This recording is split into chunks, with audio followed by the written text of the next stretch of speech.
Welcome back to the Little Singular Studio. I'm in the Little Singular Studio.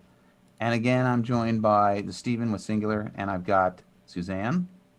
I'm going to start Do. with you. Suzanne is in the UK, and parked outside is her brand new British Racing Green 1963 Mini. We'll come back to that later at the end of the stream. Catherine is in beautiful, well, there's a beautiful bridge outside of her window, I hope, or close by, but we'll Not talk about that. directly, but Travis is in the studio here in beautiful sunny Los Hey, Angeles. We're gang. gonna have a heat wave this weekend, Travis. By the way, I think it's gonna be, Oh, I don't know, Suzanne. What is it? What did I tell you? We're like 43 or 44 in Celsius. So what is that? yeah. 100, 109, 111, something unpleasant. But today we're not going to talk about the weather. We're not going to talk about cars until later at the end. We're going to talk about widgets, all about widgets. We're going to go through what widgets are within a singular composition, basic widgets, how to control them and what have you, all the different properties. And then we're going to dive into more advanced widgets. When I say advanced, that just means that they are widgets that are dependent on a little bit more functionality. I shouldn't say dependent, but they have more functionality. So I think the first place to start is for me to share my screen, right? I think. So I'm going to do that. And we are very much very hopeful. So if there are negative things, Can got you see some my people screen? talking in the background. Is there? Who's in the background? Oh, sorry. I think I shared my wrong screen. Sorry. That was a mess. Let's go to share screen. And we want to go to this one, and we are in screen 2. Bang. We are already boom. logged into our Singular account, and we are in our tutorials account today, and we are going to open up this composition right here called All About Widgets. Look at that. I already had it I think open. you're kicking me out. Yeah. Or I might have been kicking myself out. I think I had it Yeah. open. So actually, that's a good place to start. So as you know, compositions can only be authored by one person at any one time. And if a composition is open, like I'm going to open this one, jump back to the dashboard, you see how it goes green. That's how you know that it's open. So if somebody else logs in, like Catherine or Suzanne or Travis, they'll see this green icon. If they try to click it, it'll prompt them, do you want to kick the other person out? I wasn't expecting to start with the stream with that, but why not? So I am just going to give a brief overview of widgets, where they are. We're going to dive into this composition today, but the most commonly used widgets are listed up here at the top. They are just one click and they come in, for example, text. But the widget library is right here. So under Add Widget, you get the whole library. Just a few comments about the library. Obviously, the widgets that are in most commonly used widgets are here. So if I do a search for text, I use the search feature all the time because we have quite a few widgets that we've developed in our demo account and what have you. There's one button here that got a few questions about show dev version. If you're a user that has development tools enabled, you will be able to see development versions of widgets. So that's what that's for. Let's see. And I think that's just a very brief overview. Again, here's the composition tree, and everything that lives in this tree is a widget, with the exception of a group or a subcomposition, which we'll talk about a little bit. We'll touch upon it a little bit because some of the widgets we're going to show you are widgets that are dependent on their own subcompositions. So pretty cool stuff. So I'm going to stop sharing. I'm going to close the composition, and I'm going to hand it over to Catherine, I believe. Yeah. Okay. Let me share my screen.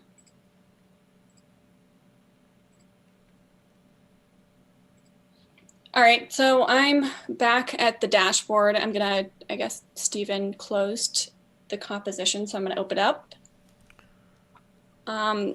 So what we have here on this left panel is a bunch of prepped overlays. I'm going to take a couple in actually, so you can see them. Maybe zoom a little bit out of my browser so you guys can see a little better. Yeah, that looks good right there. That's perfect. At least on mine. All right, so we've got a full screen here. Super simple. countdown timer, some clocks.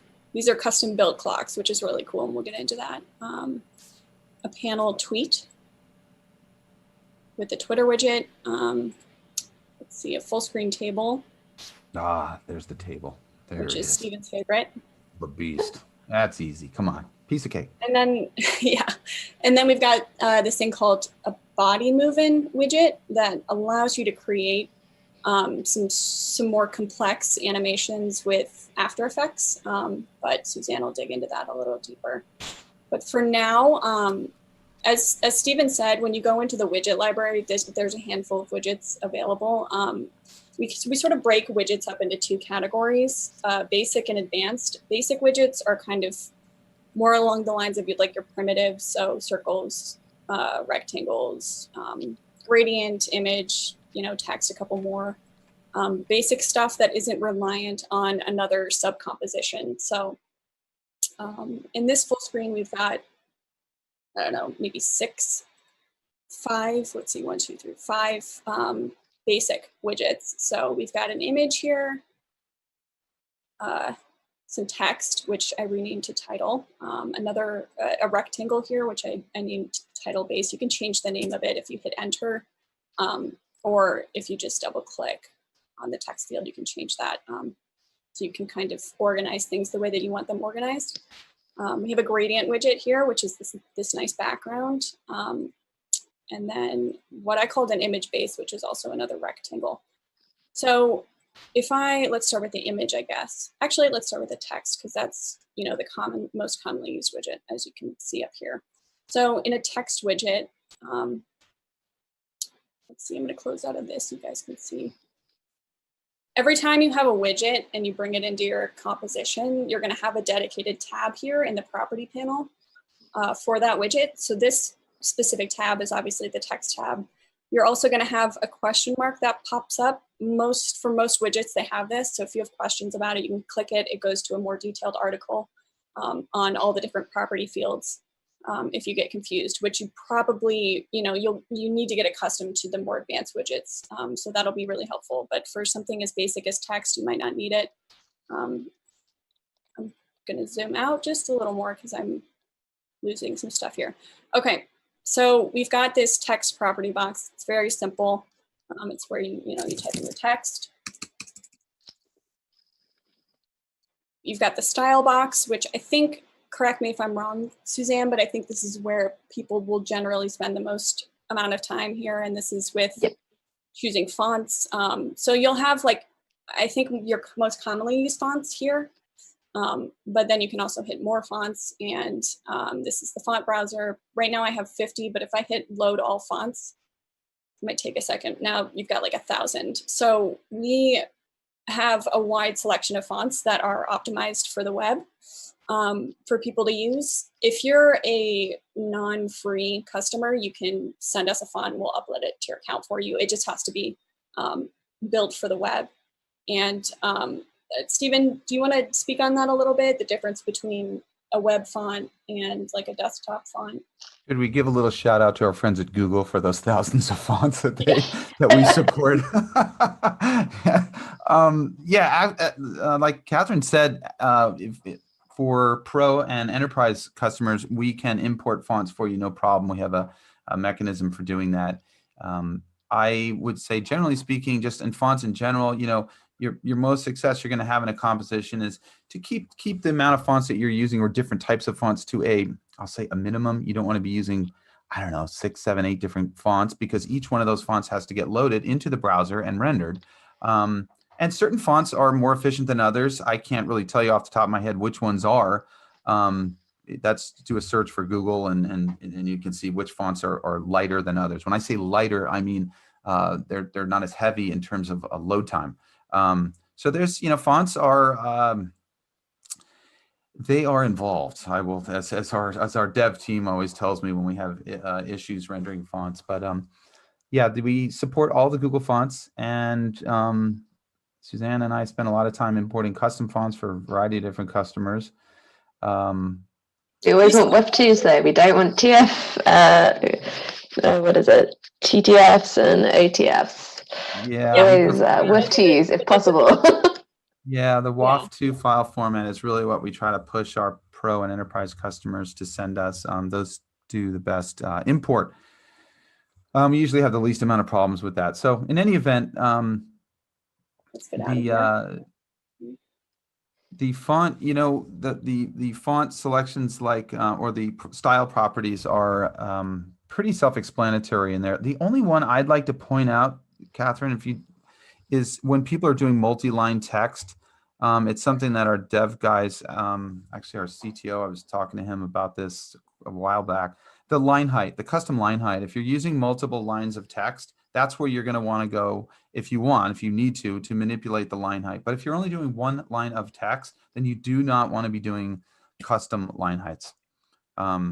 So you just leave that on, you know, the default. In a one-line situation, leave it at normal.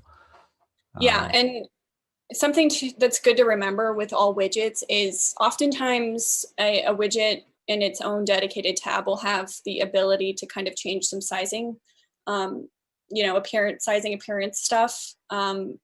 Like for instance, the line height, if you want to switch to custom, you can see that it jumps depending on the percentage that you put in.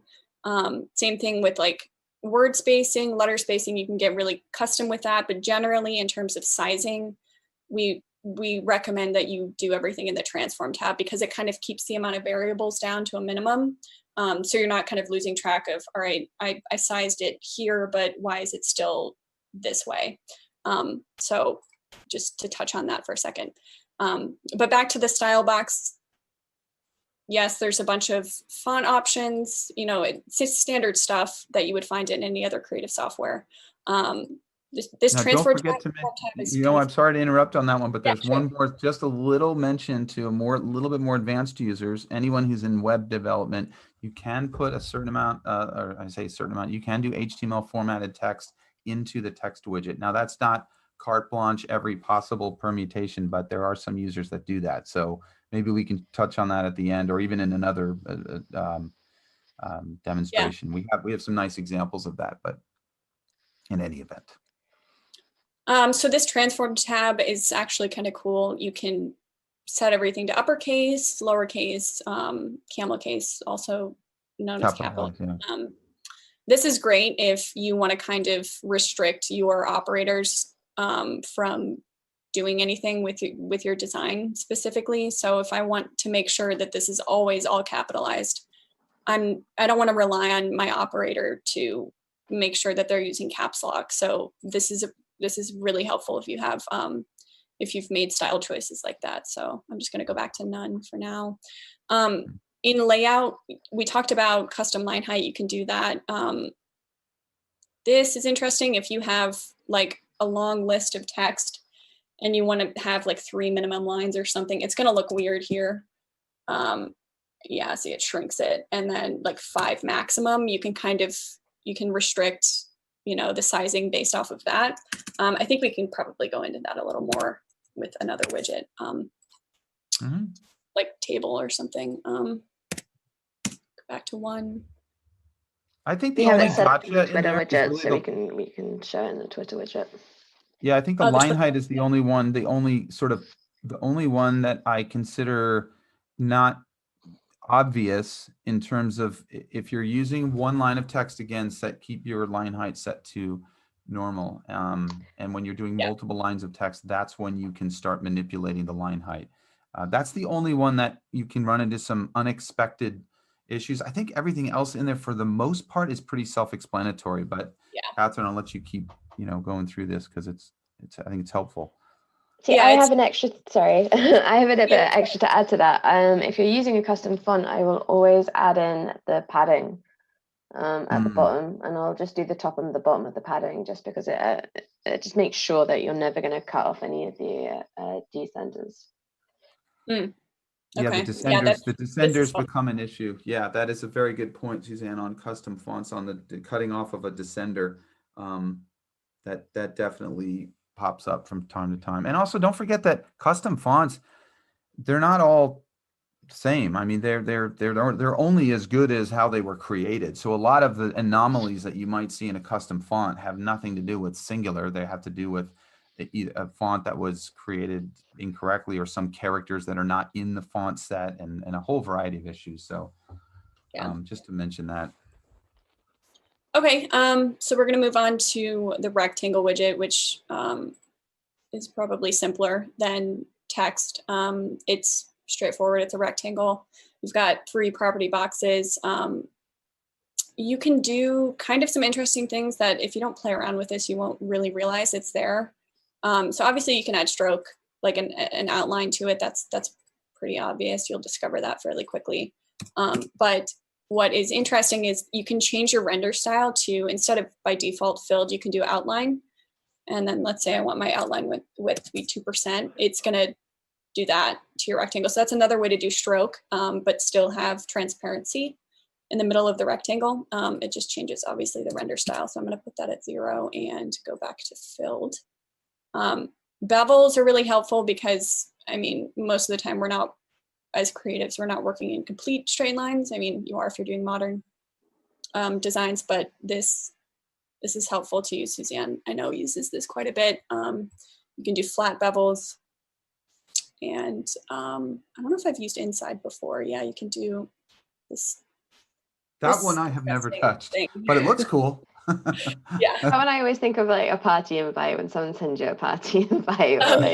yeah, it's a little more decorative.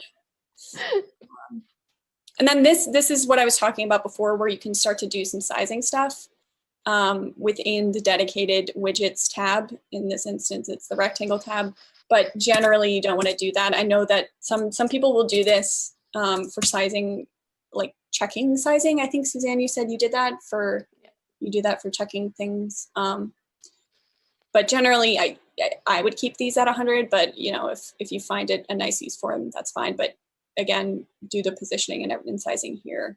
So like, for example, this is where you want your sizing to be, because I think it brings the bounding box with it. Is that correct? Where we don't want 1,000. Yeah, that is correct. Yeah. Whereas if you're here, it actually doesn't bring the bounding box with it. So just something to note. All right, so that's rectangle. We've got another rectangle widget here, but I'll show you something interesting there in a second. The gradient widget is nice if, well, let me jump back to the rectangle widget. In the fill, you can do a gradient. So you can change. Yeah, show how you can add those points and delete the points, and you can do some really powerful things with this. I know it's sometimes a little awkward, just the UI of it, but I use this thing extensively. Yeah, you can do a lot of stuff with this that you can probably do in other creative software, but you can get some weird stuff if you play around with these. Generally, you want to keep it at pad. You can turn on and off the aspect ratio, and yeah, for adding data, not data, well, I guess they are data points, but for adding points on your gradient, you just click. I mean, it's pretty straightforward when you see that plus button. And to remove it, you just make sure it's selected and then hit the X button. You don't actually drag it down. I know a lot of other software does that, but just click it and then X out. You can do radial gradients, kind of your standard stuff for radial gradients, and then back to solid.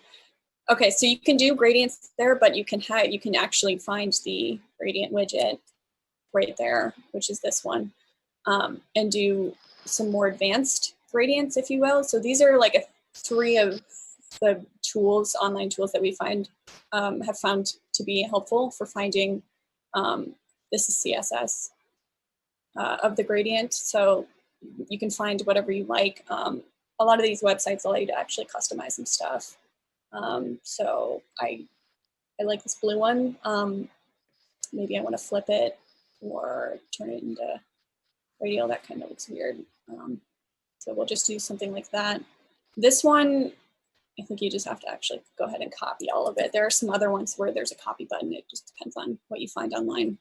You can go ahead and paste it, and it's pretty straightforward. There it is. The CSS shows up. Yeah, it's a nice option if you don't want to, mess around with this forever. Okay, so there's that. I mean, one of the main reasons I would say using the gradient widget over using the rectangle one would be if you go to any of the like, Colorzilla or the CSS, I don't even know what the other one's called. Favorite tools. You can see your points, and that's like the biggest thing about the difference is you can say if you have like a point at like 25, you can set that exact location, which you might not be able to do in the rectangle one, and that's the main difference potentially for using a CSS version. Yeah, you can just go ahead and modify. Yeah, that's a good point, Suzanne. You can get exactly what you want if you're down to something where you really need to put a point at a specific place.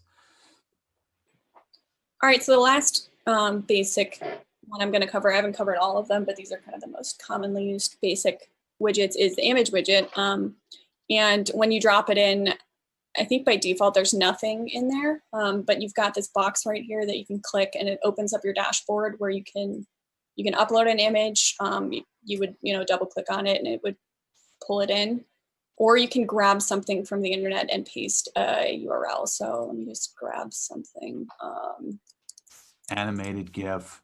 I'm just gonna grab a flag. The American flag. There you go. I very, like very that. patriot. That's good. Well, I don't know why I'm in a patriotic mood today. We have to throw in the wait. What about we have to give a shout out to Suzanne over there in the UK. We can't just be all about. I mean, we're marching around like a bunch of. As long as it's not like tea being dumped into the sea, we're okay. There you go. Inject some love. So what you want to do, and you can grab a link literally from anywhere as long as it's not, protected, password protected, because Singular has to access it. You want to copy the link address, not the image. Actually, is it the image address? Yeah, there you go. Address, yeah. Do that and then paste it in there and you're good to go. And then you can resize everything. I'm going to change the sizing of this so you guys can see that something I'm going to show you in a second. Okay. But the only caveat I would make to that is absolutely that works, and this is a anything that will display in a web browser will display in Singular. So JPEGs and GIFs and SVGs and PNGs with and without transparency. But when you start going and just randomly pasting stuff, don't be afraid of it, but you don't know the file size, so you might have different load times. So if you're bringing in a lot of big heavy images and you haven't brought them through the Singular, importing them into Singular so you can manage file size, and that it's the wild west of the internet, I will say. And so you don't really know how big those images are unless you inspect them. But we have this great tool that we often tell people to use, which is called Tiny PNG. They do a really good job compressing images. It's just a website. Type that into your URL to your browser bar, and they do a great job compressing images. So we just recommend that. It's kind of like if you're building a website, you don't want to put massive images on there if they don't need to be that big, because it makes your load time pretty poor. So so there's these three options that I was running through. I'm sure you guys saw: contain, cover, and fill. I'm actually at like the correct aspect ratio right now for this image, so I'm going to change it again, and you can see that it's squeezed right now because it's on fill. If I go to cover, it crops it, right, because it's covering the entire bounding box area, and then contain squishes it in at the correct aspect ratio. So you guys, I'm sure, are familiar with that stuff. Shift, this is interesting. It's Suzanne, I don't know. This is supposed to do something. So the shift, depending on how big the image, will do different things. So in this particular case, it will shift. If you put it at like 95, it will shift it up and down on the y-axis. Whereas if it was a thin image, it would probably start shifting it on the x instead. I'm so dubious about the shift function.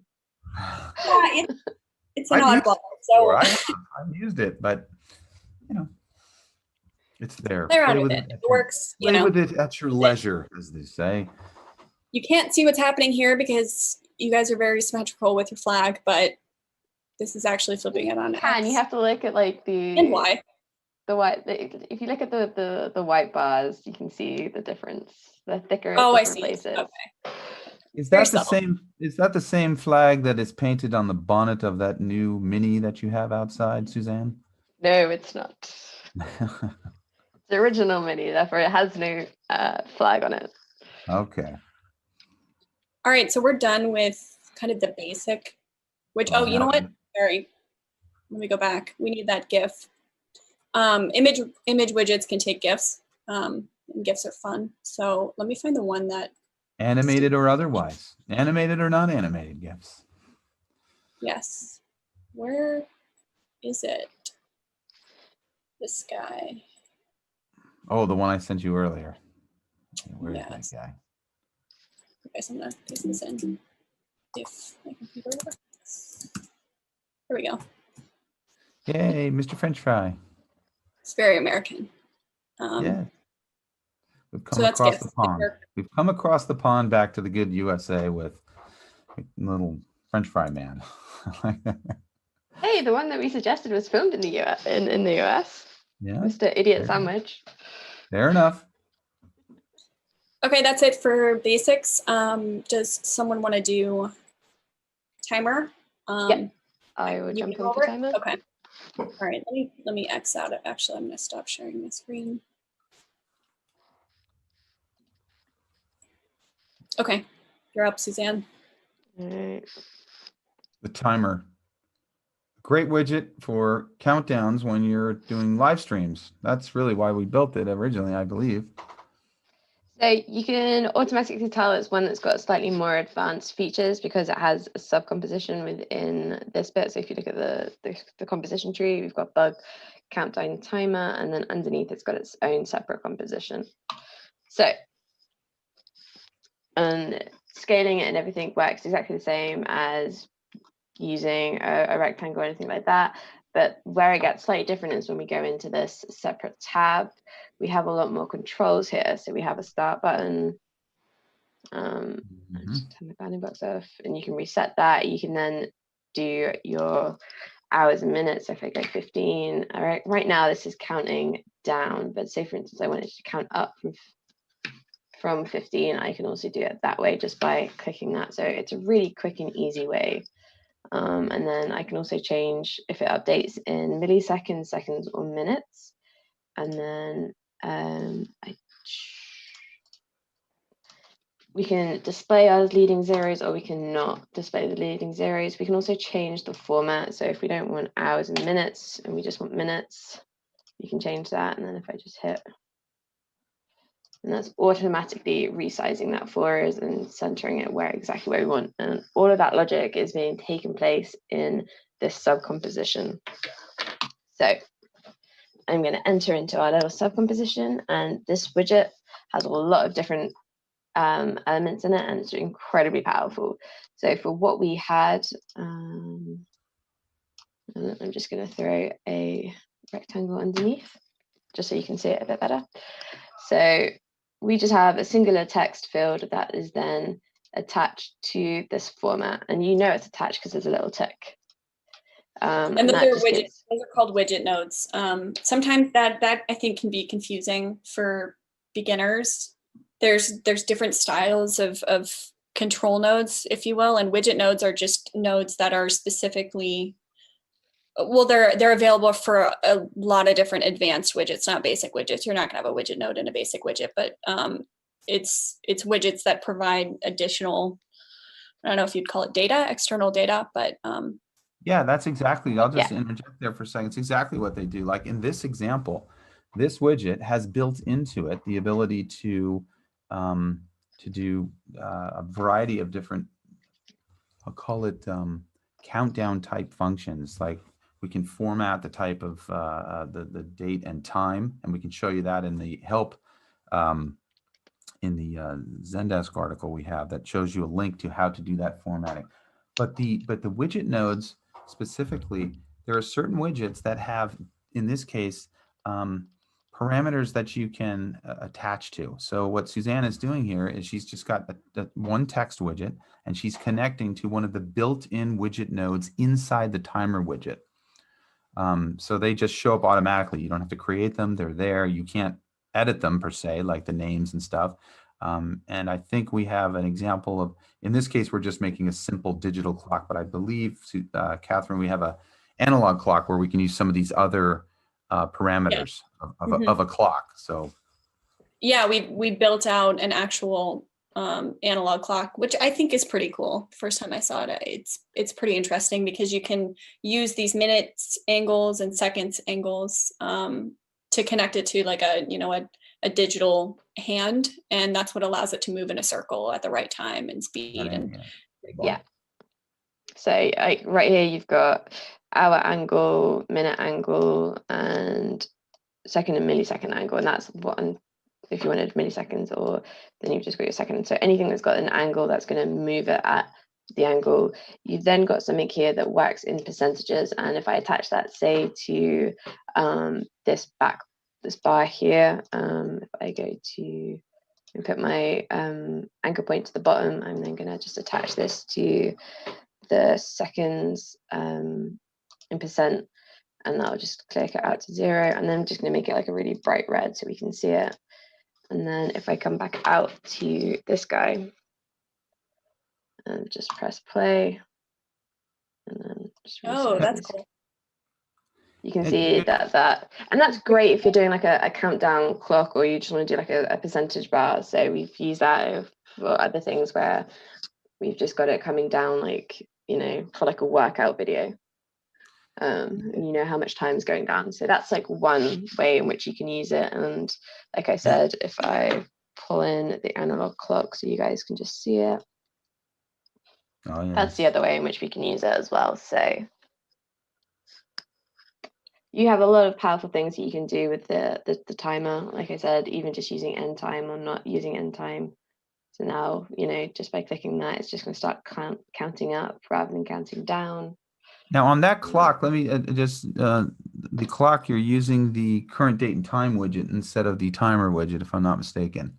Just jump into that one. Yeah, that's correct. It's a different time widget. Yeah, so the current date and time, they both look and feel very similar. It's just that the current date and time widget does current date and time specifically. But I think once you get the hang of one of them, the other one will fall, so to speak. It won't be confusing. Current date and time also has a format option, and it has well, you can connect it to the moment.js formatting, which we can show you in the help menu. That formatting right there, where you have hours, minutes, and the A is what's giving you the PM. But to know what those formats are, that's where you jump over to our help desk article, and it'll show you the different formats. Jump over there for a second, because I think this is really where you unlock, because a lot of users will use this format. So if you go under settings, I believe, we've got a link down here for it's in display, I think. Display, sorry. Yeah. There it is. There's a link there for. So what we're calling on here is we're using the moment.js time, which is pretty standard. And if you can see all the different tokens where it says tokens and outputs, you can play around with these all day long. Like in any of these codes that you put into our format field in Singular, it will display the text like this. So you can gang these up. You can do, day of the month, and then, the hour, or pretty much days till Christmas. I don't know what there's in here. There's probably all kinds of things in here. There's so much in here. Yeah, it's really, really powerful. So, we use this extensively. Can you jump back to the composition really quickly? I wanted to touch on something. So in this upper right bug-ish panel looking thing that we've got going on, we do have two different, the same widget twice. So you can see the digital clock on the left is selected. If you rename a widget and you're like, oh crap, what is this widget? I forgot the name of it. It's still on the tab in the property panel. If you want to show them that, Suzanne. So it says current date and time right there in on the, well, yeah, and on the bottom left, that's true. So actually, it's good that you pointed it out on the bottom left, though, because what you can do is if you've got a really old composition, or fairly old, and new versions of a widget have been published, for whatever reason, updates, bug fixes, that sort of thing, you can change the version of that widget. So I guess we're right on version 2 of this one. Yeah, that's really powerful too. I mean, you can even get to the point where for advanced users that, we have a full documentation for creating your own widgets for people who are in, web dev. And in those instances, you can have a widget, publish a widget, and you can have, say, your development widget in the composition, and in the same composition, the exact same widget, but maybe in a published version. So you can be checking back and forth for version control to make sure that a new feature might work. But that's very powerful, to know which version. In some instances, we have to update widgets. We don't push the updates across compositions, so it's up to the user to do that. So if we have if we add a new feature, for example, you might want to keep an eye on, I know if you look at like text, for example, I think there's like 14 different versions because it's one that we've spent a lot of time, getting it, yeah, I think it's 14. Now, the ones that you have access to, you can see it says 14 and 15 are just the published and development, but you'll see other ones with a longer history. Again, on our team, when we're doing custom widget development, you might see 6 or 7 reiterations of a custom widget. Very powerful behind the scenes of the widget development team or widget development architecture, I should say. So should we dig into the current date and time one really fast just to see how it's structured? This one specifically, the clock, the analog, digital. No, analog, yeah. I don't know why that confuses me. It's very straightforward. Well, you were born in the digital age. That's old analog, guys. We get it.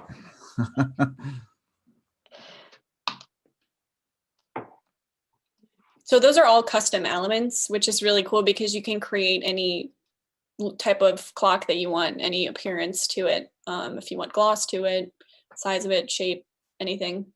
There's a good one. This has been archived. We can update it to version 7. Oh, good. Do you want to show them really quick the hands connected to I think it's the angles, like the second hand. The second hand, yeah, in the composition tree. Right there. So, oh, yeah. or the minute hand, yeah, that works. In the transform tab, that's where you can connect to angle. So you can see in the rotation box, that's if you connect the angle to like something else, it's probably not going to work. It has to be connected to kind of logically the right location. So a rotation would make sense. And the anchor point is in the right place so that it's actually turning. It's pivoting on at the proper location. Yeah. So yeah, if you can see that the bounding box, yeah. The bounding box there, you can see that if I just turn it off, so you can just see you've got it's set to the right size in comparison to what this is, and where the anchor point would be is at the bottom. So as it turns around, it's literally centered in like that circle, and it's just going around as it needs to. A bit more about the build. Should we move on to table? Or let's do it. Table. All right, I'm gonna hand over to Stephen for the table.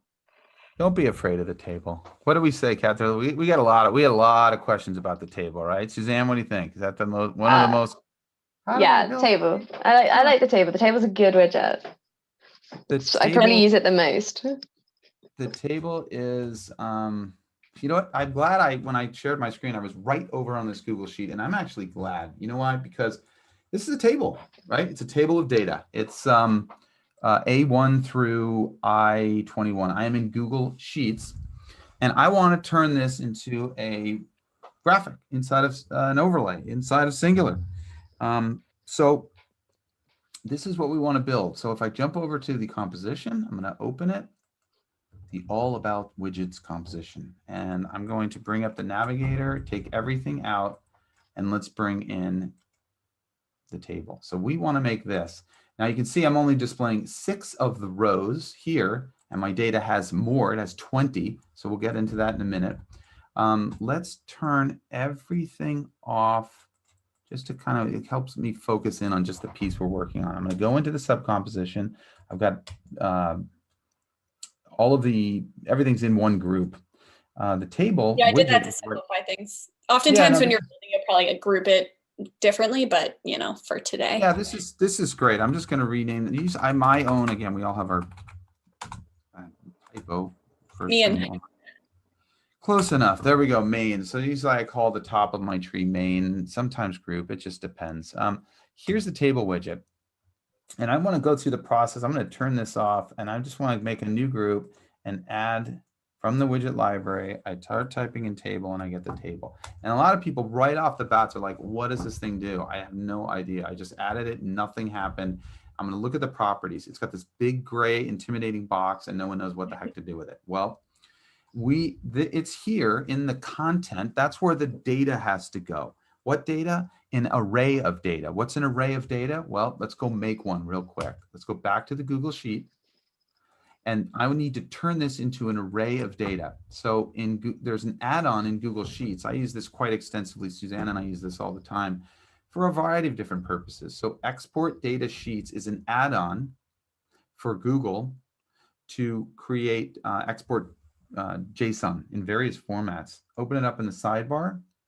really quick, Stephen, do you have to install that add-on, or does it come? You have to do. Yeah, you add the add-on into Google Sheets. I don't think they have a built-in one to do this, as I know of. If we No, find you have to kind of save it in a really weird way from Google Sheets, and it never works properly. So I always say use the export sheet data. Like if you go into Google Sheets like support forums, they even tell you to use this. Yeah, it's a little odd. So, but in any event, so the only thing, and again, this Google Sheets data exporter is intimidating in and of itself. There's all these checkboxes. What do I do? We can keep this simple. I just want to take the current sheet that I'm on, and I'm going to call it content, and I'll come back to that. That's I can change that later, but I named this sheet content, or I renamed it content. All I want is that sheet. And the only other thing I want to do here is I want an array. I want to export sheet arrays. And when I visualize this, I usually use visualize. You can export it to a file. It compiles this, and it converts this Google Sheet into an array. So if I select all, copy this, come right back over to the composition and paste, this is the format that our table widget is expecting so that it can display rows of data. Okay, so I'm going to turn this off and go to the one that Catherine prepared for us. So again, here's the table widget. Same data is in here. I'm going to select all, paste. You can see it did an update. So now the first thing you need to do, well, not the first, but what you need to do in the table widget is define how many elements you want to show per page. Because as you remember, here I have 20 elements, 20 rows. So right now I have it set to 6. So if I set this to 10, for example, it's going to show the first 10 items in the array. Again, here's the array. We can see it right here. We copied and pasted in here. Here is the first block of data within the array. And what is this? This is all the data points that you need to make this row. Here's the next one. Right, very simple JSON array. JSON is a file format. JavaScript object notation stands for. So, but this can be a little daunting, a little confusing for basic users. People who do this stuff all the time, it's pretty straightforward after a while.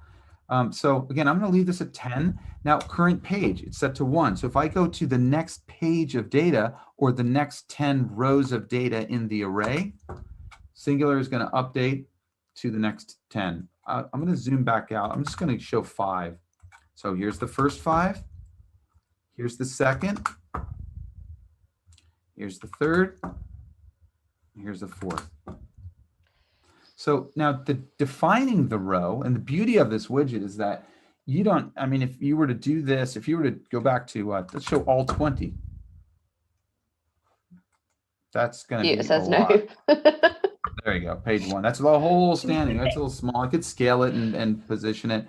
But if you were to try to build, for example, this without the table widget, you're going to have to put how many text widgets in the composition to create this? A lot, right? So I've got 1, 2, 3, 4, 5, 6, 7 text widgets times 10, that's 70 text widgets.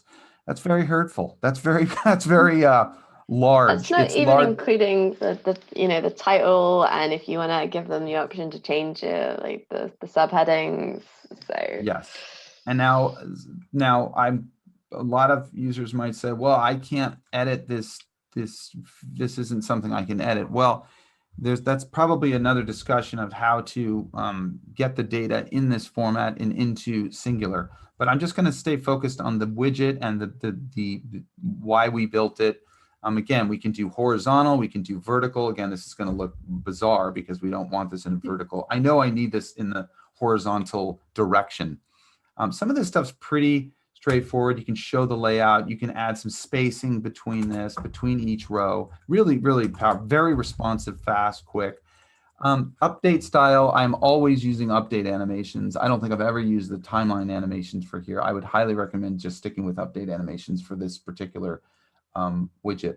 The page transition is pretty straightforward. If I go from bottom to top, and now I go to the second page, it's going to animate from the bottom up. And then you can offset the animation as well. So I'm going to go back to top to bottom. Okay, so the next piece to this puzzle is defining the row. And again, this is one of those subcompositions that is dependent on a subcomposition. In this case, the table is waiting for us to design a row of data. So there's that edit button again. Again, we saw this when Suzanne was showing the timer widget. We saw it when we were doing the current date and time, the countdown, the timer widget, I believe, and a number of other widgets. When you see this and you click it, oh, that's the wrong mouse button. There we go. So now it's in here that I am designing the individual row of the table, right? So if you can see here, my naming convention is all, I keep this the same as I keep in my Google Sheet. Now, you don't have to use Google Sheets to use this widget. I just want to make that perfectly clear.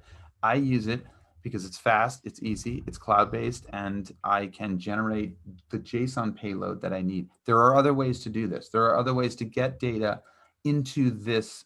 I'm going to go back up to the tree for a second, into this content field. We can go into that more depth in other tutorials, specifically with data nodes.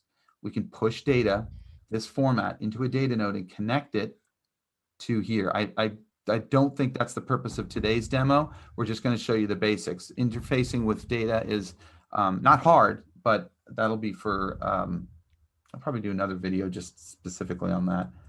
Pushing versus pulling and what have you. So I'm going to go back to the Google Sheet. Again, you don't have to use Google Sheets, but it's really easy, I find.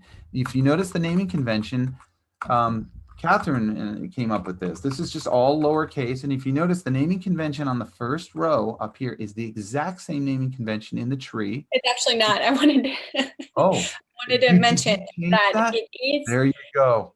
So you can I can explain it. I mean, it's the same as the control nodes, but it's not the same as what's in the tree because that doesn't really matter. It doesn't matter, but I can tell you from experience doing a lot of these tables, and I do them all the time for all different kinds of sports and news and different customers that we have. I like to keep the name in the tree the same as the Google Sheet that I'm generating, and then when you get to the control nodes, each one of these, after you've created them, needs a corresponding control node. And the beauty of keeping the name the same here and the name same here, when you start making these, like for example, I'm going to just get rid of, turn off rank, and I'm going to disconnect it from its control node. So if this is named rank, okay, I know I have to have a control node named rank, not in the tree, a control node over here, because it's this data, we're going to need the same name that matches here for this control node. And that's why when you hit text, that's one of the reasons why we take the name off the tree, one of the benefits. Now, it's not allowing me to make this because there's already one called rank. So let's delete this one. And when you go here— Can you just put it with a caps lock to show the negative effect that not having it match would show? Oh, in the tree. Yes. Well, no, Oh, in the you mean as the control node. if you did No, something no, like it can this? say that. No, put it as the control node. Do that with the caps lock, so you can show the correlation between it not linking. I'm sorry, the caps. I don't follow you. The caps lock on the. So put the caps lock on the R here. So instead of being rank with a small, make it, yeah. Yeah, and then it's gonna take the.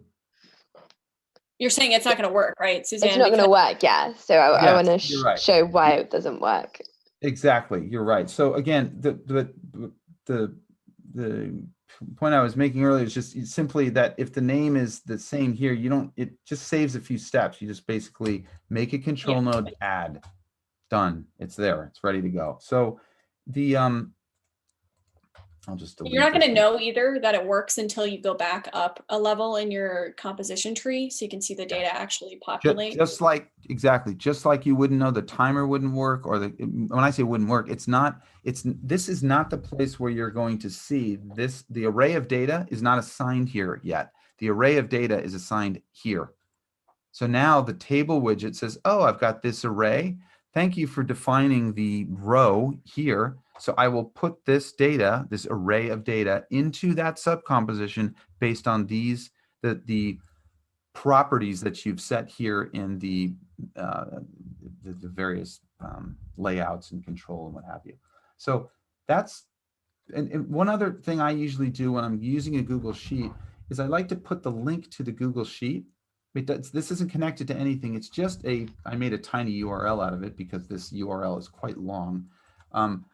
It just gives me a quick way to jump over to the basis for where I got this data.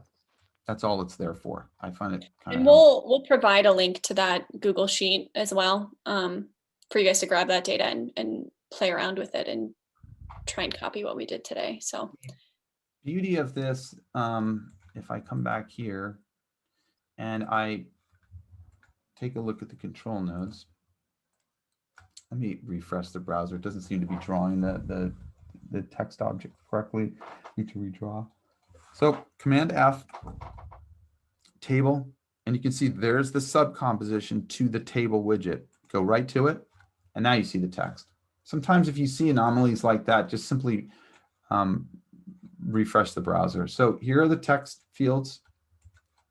Rank is, I need to change that to dark so we can see it. And I moved that one earlier, so I'm just going to move this over. Ooh.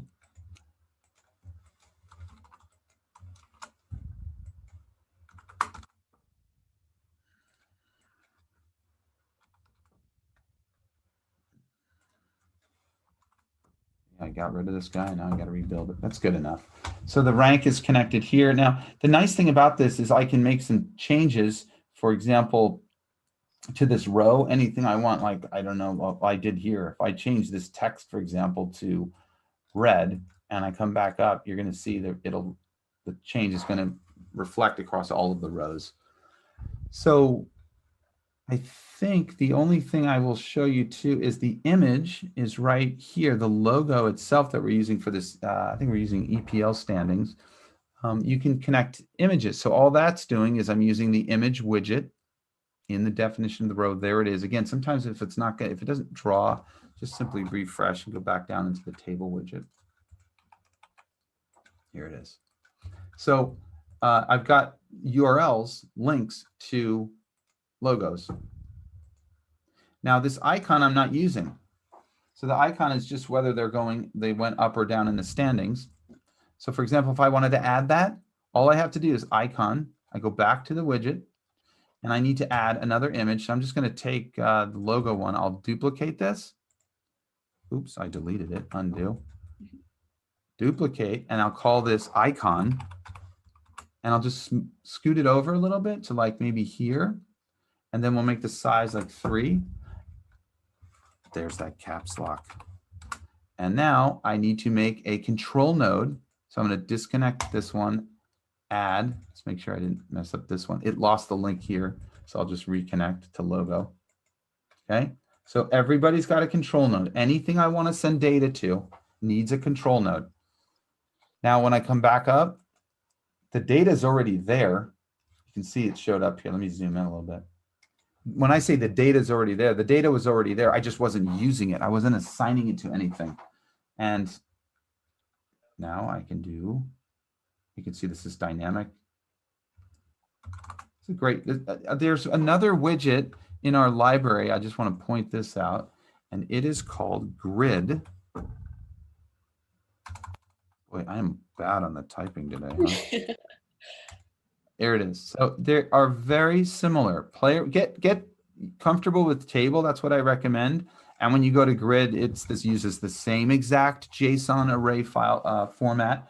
I did mention earlier that content, it is expecting content here, but about the Grid, they're very similar. There's a few properties that differ. It'll make perfect sense once you master table or Grid. The other one is self-explanatory. If I delete this one, so content, if you invalidate this, for example, you get nothing. So if you make a mistake with this array, you'll get nothing. And you go, what's going on? It doesn't work. Also, if you make it, when I made it the formatting correct, the JSON, when I have it not formatted correctly in terms of the JSON file format, for example, I get rid of this comma, it gives you a little error, right? And it goes red. So there's something wrong with the format. But again, if I change the word content, there's nothing wrong with that, the format of the JSON. It's that we are expecting the word content here. That is fixed. And that's why when I was making the Google Sheet, I named this content. Yeah, I was just going to bring that up. You can name that whatever you want, like sheet 1, sheet 2. It doesn't matter. I think that sheet 1 and sheet 2 by default, but just change it in the array. Yeah, when you visualize the data. So that was one thing that we should change as well, is where it says empty value format, it will automatically default it to null. But if you change that so it says empty to string, that's a good way. Is Stephen, if you delete like a logo or an icon and then change it back. So for example, if we just delete a couple of these guys and then do null, is it here or here?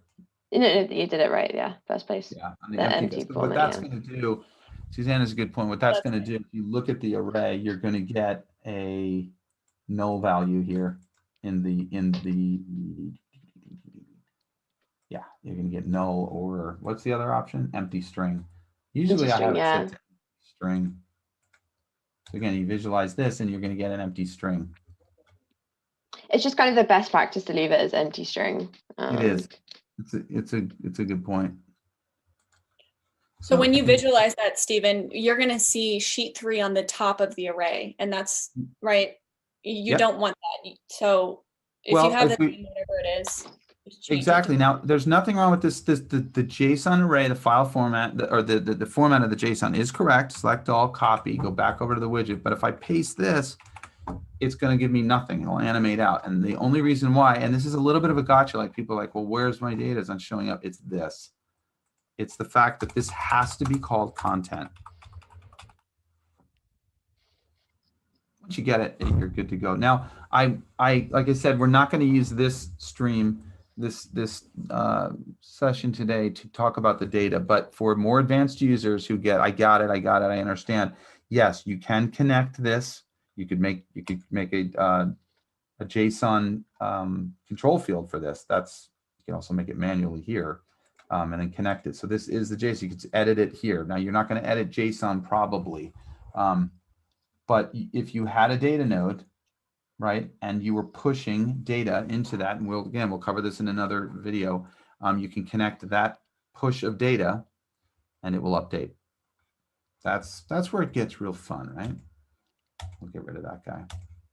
I think, did I miss anything? What do you think, Catherine? Is that for table? I don't think so. I think pretty well, I mean, one thing that you could touch on really fast is if you go back into the composition of table, I just threw in a gradient widget in the background.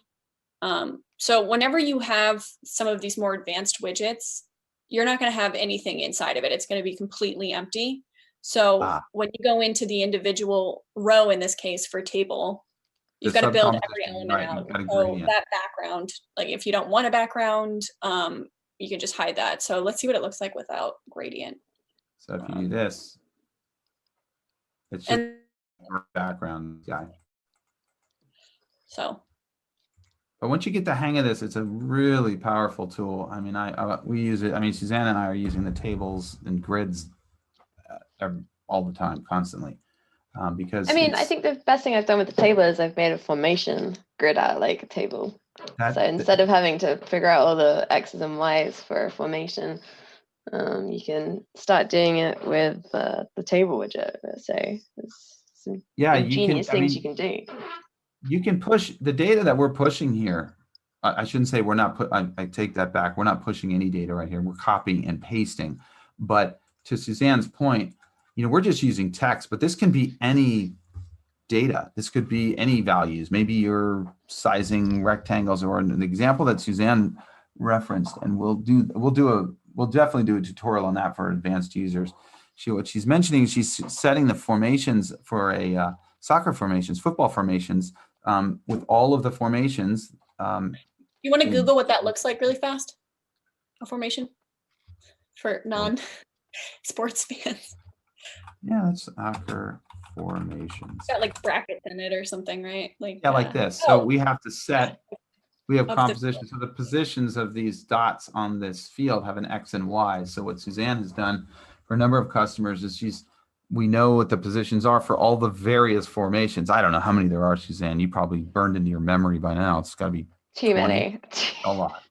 There's commonly used ones, but that's an example of getting really creative with setting the positions of, and in that case, I believe you switched over to the grid, if I'm not mistaken, instead of the table, or maybe vice versa. I don't remember.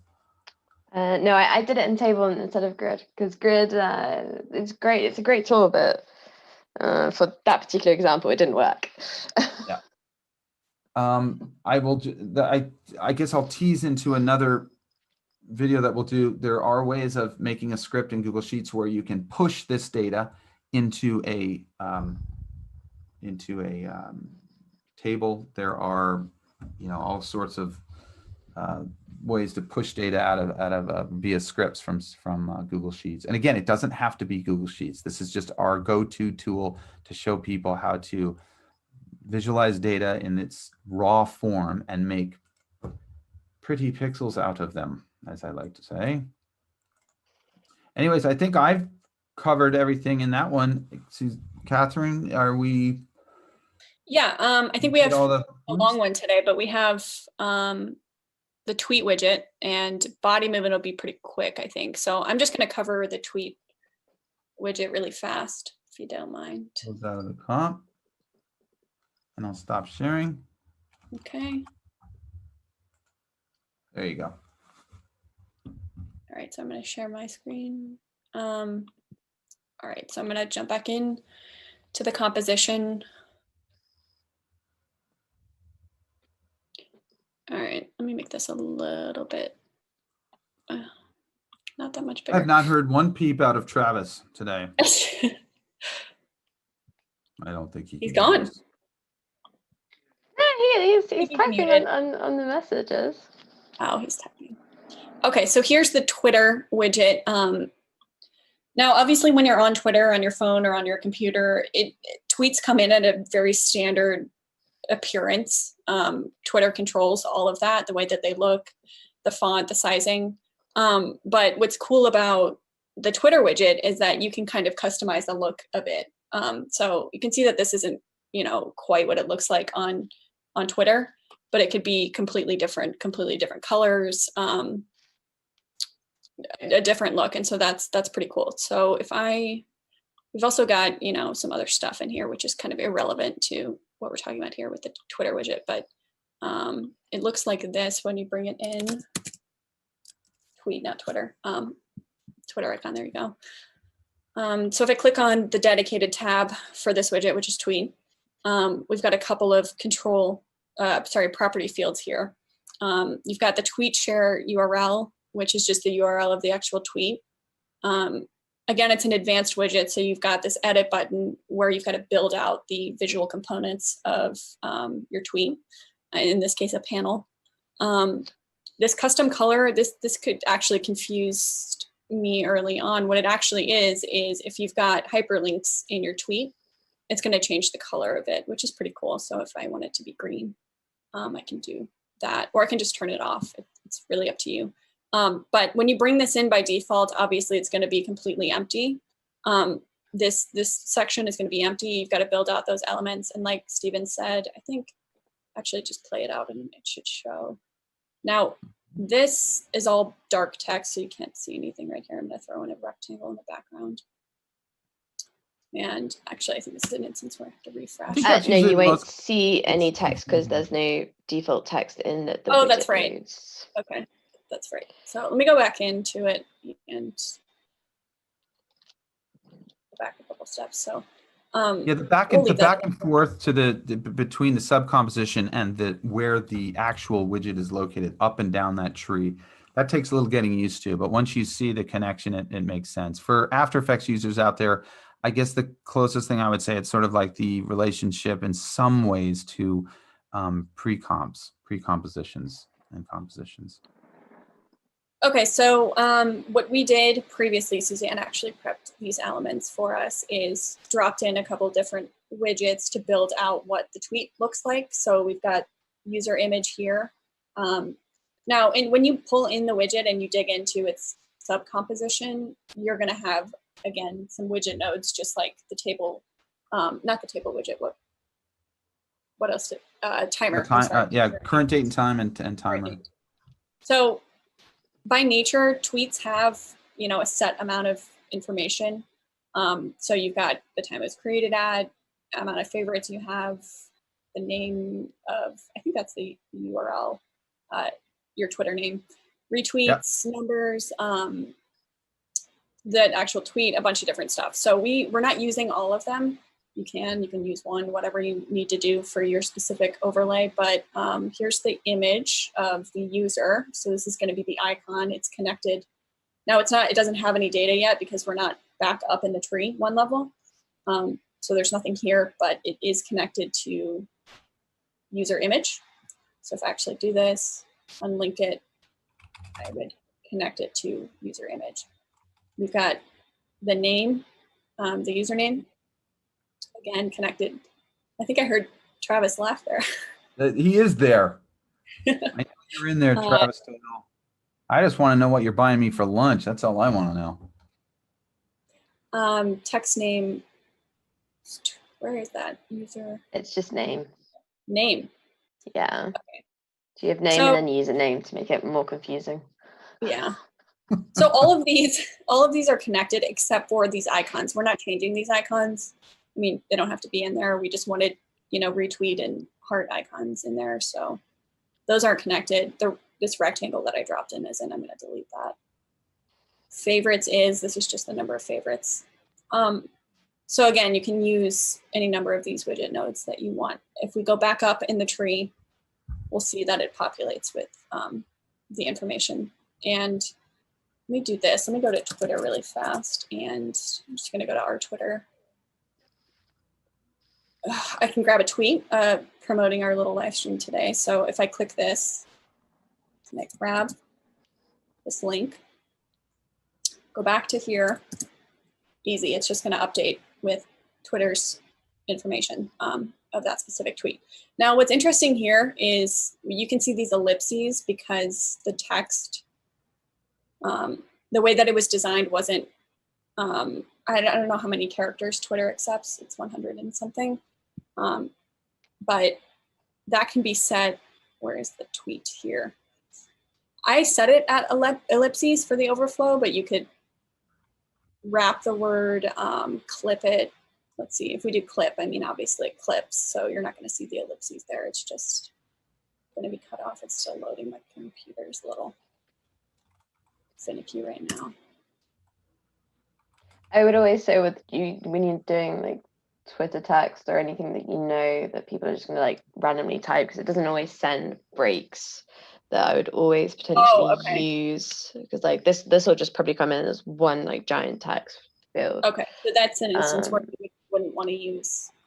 Yeah, exactly. For these instances, you'd either use the word wrap or ellipses. Okay, let's see what word wrap looks like. Now, even though this is interesting because my text box here, let's go to it, it stops right here above these icons. And I wanted to ask you, Suzanne, is when word wrap occurs, does it ignore the bounding box? Do you know? Check the padding. Okay.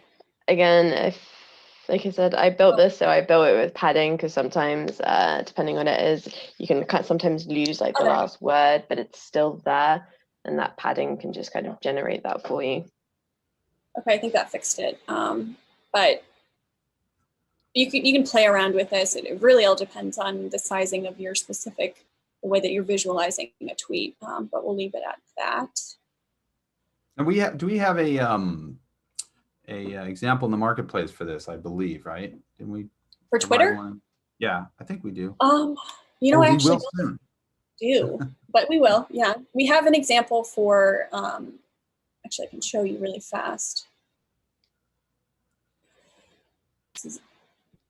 I'm glad that I'm not the only one you got thrown by that earlier this week. Yeah, that's a new update we did. Sometimes we forget, we make changes. If I go down to resources, this area is good if you're, trying to learn how to do specific things in compositions. Everything else is like pre-built stuff, but in resources, it is pre-built, but it's specifically for learning things. So time widget, this one's nice. It's a pre-built clock, basically. There's some other stuff in there, but that's just what I wanted to talk about. So I'll just go back to our composition.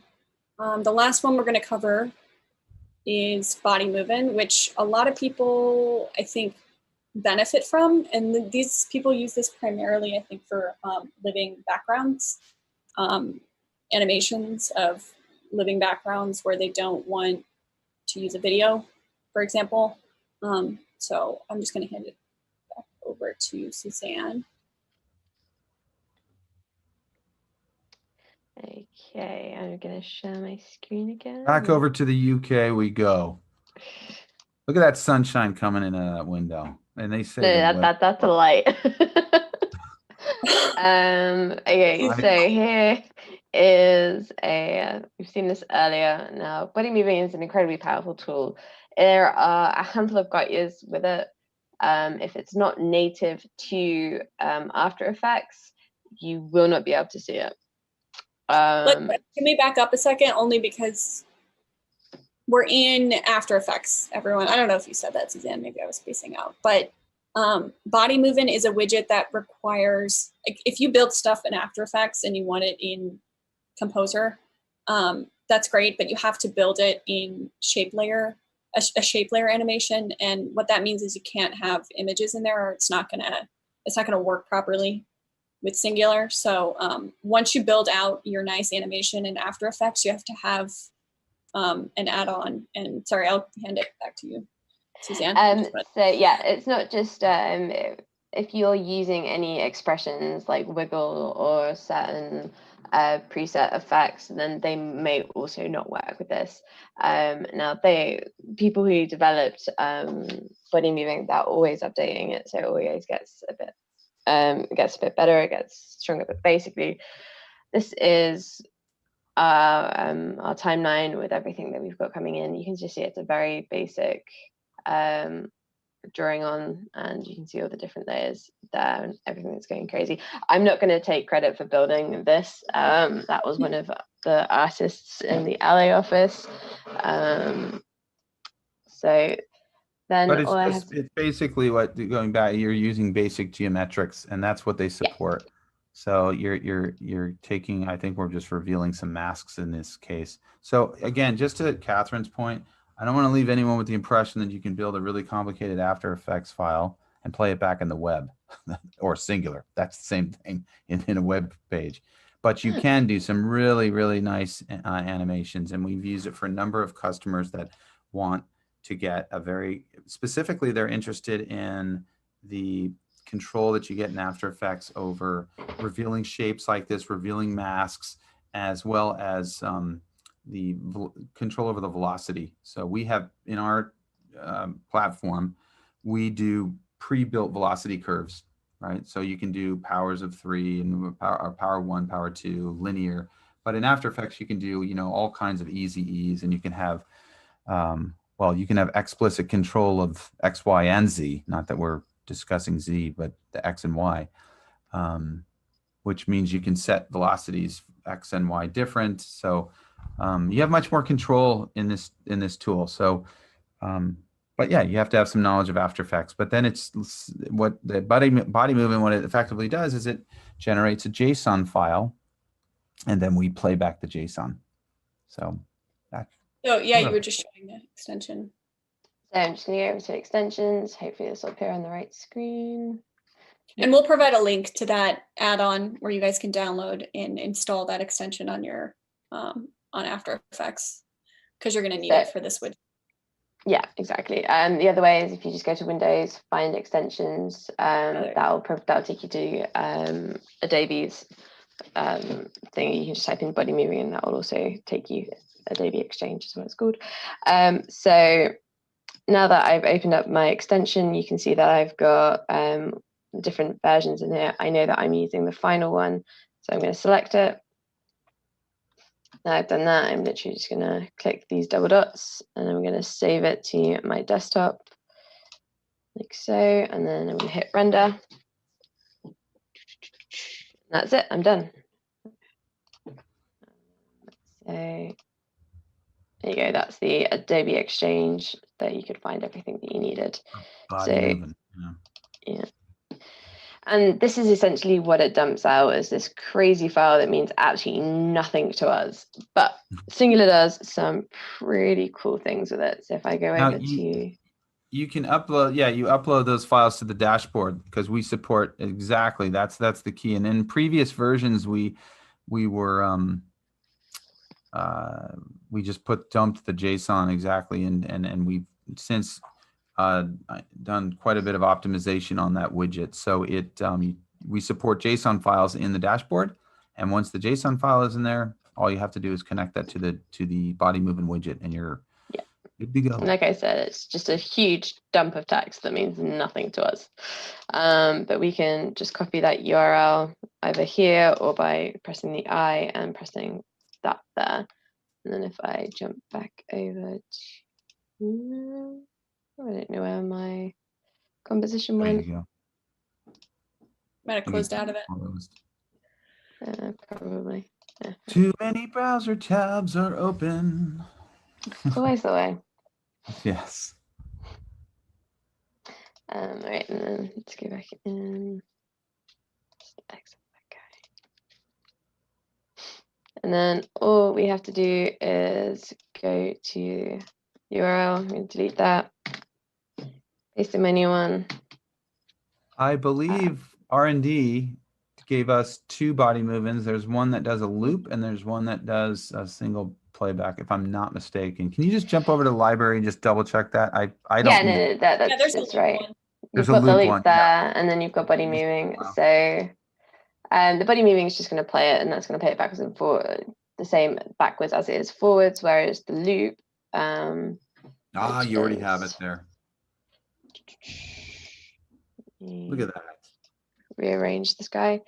Now, what this is going to do is just continuously play this in a loop, and you can have it alternating, so you can go backwards and forwards.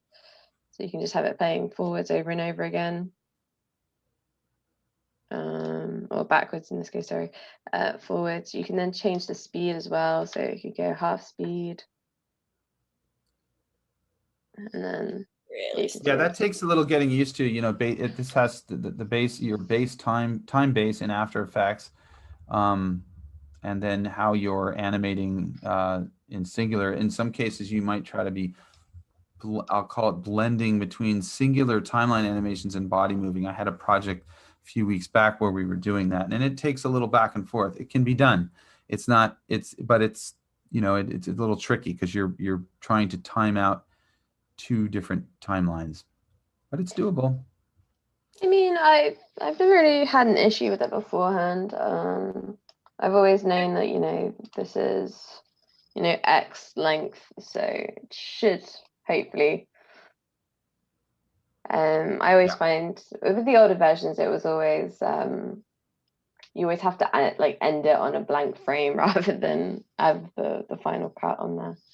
I think also with older versions, I don't know if that is the case now, but if you import some JSON that has an animation that's like a second long, but your timeline animation in Composer is, I don't know, half a second, it's gonna cut it off. So you have to make sure that or I guess now it just changes the speed, yeah.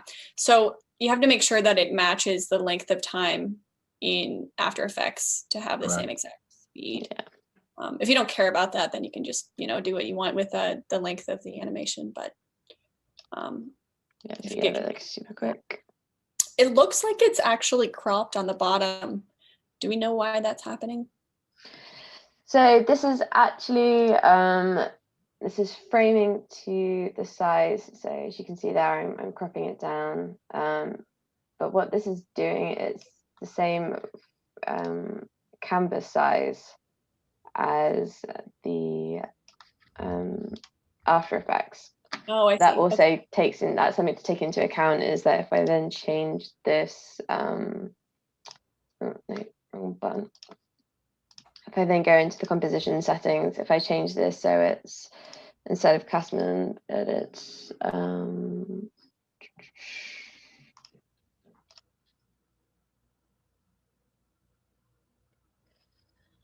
okay, that's gone quite strange. But if I would set it up so it's in the actual correct aspect ratio rather than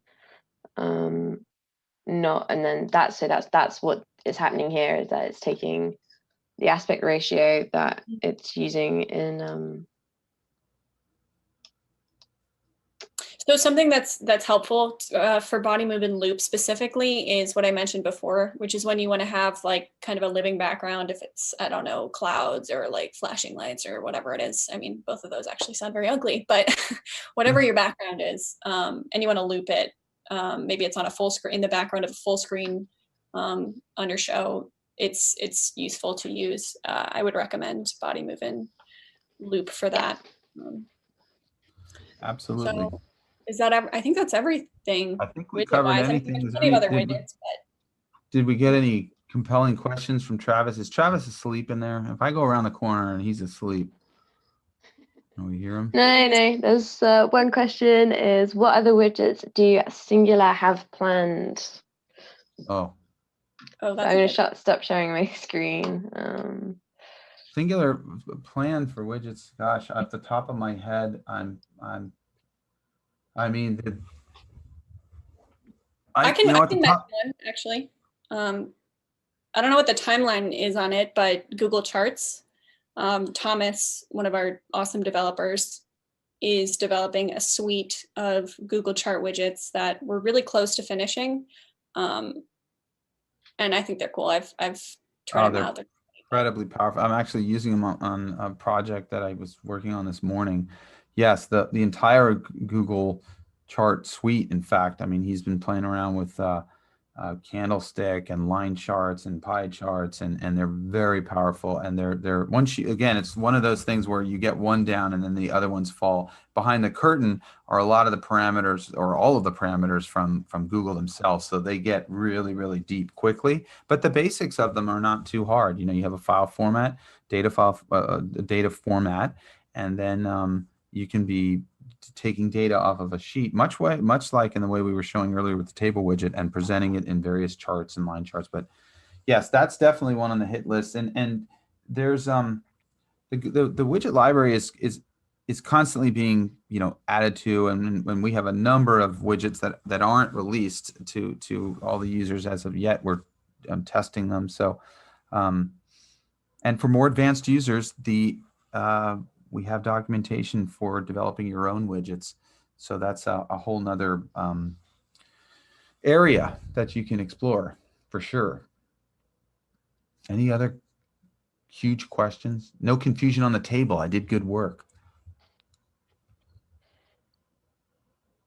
I think we covered everything. And we lost Travis. He's in big trouble. He is buying me a sandwich today. he's gone out to get a coffee. We went on for too long. That was it. Oh, there he is. On like I know he's on like 4 projects. I know. I mean, he's been crushed busy, but I think we covered everything.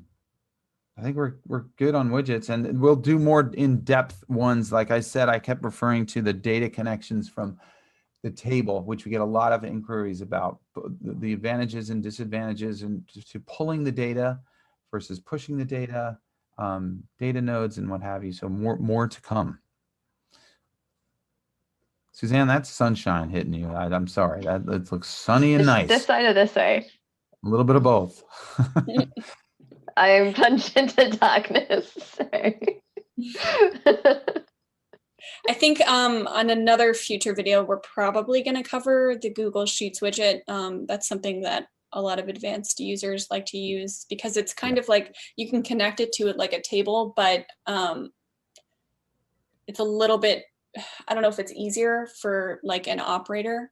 From an operation standpoint, you don't have to copy paste JSON every time you want to change the data. You can change information in the Google Sheet and it'll automatically update into your overlay, which is pretty cool. So we might cover that.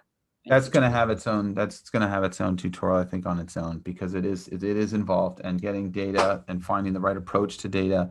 We might even drag one of the heavies in, one of the R&D guys in. Right, I've got one in mind, and if he's listening, he knows I'm coming. I think I'm coming. He's sleeping right now, actually. No, he's still rolling. Trust me, that guy.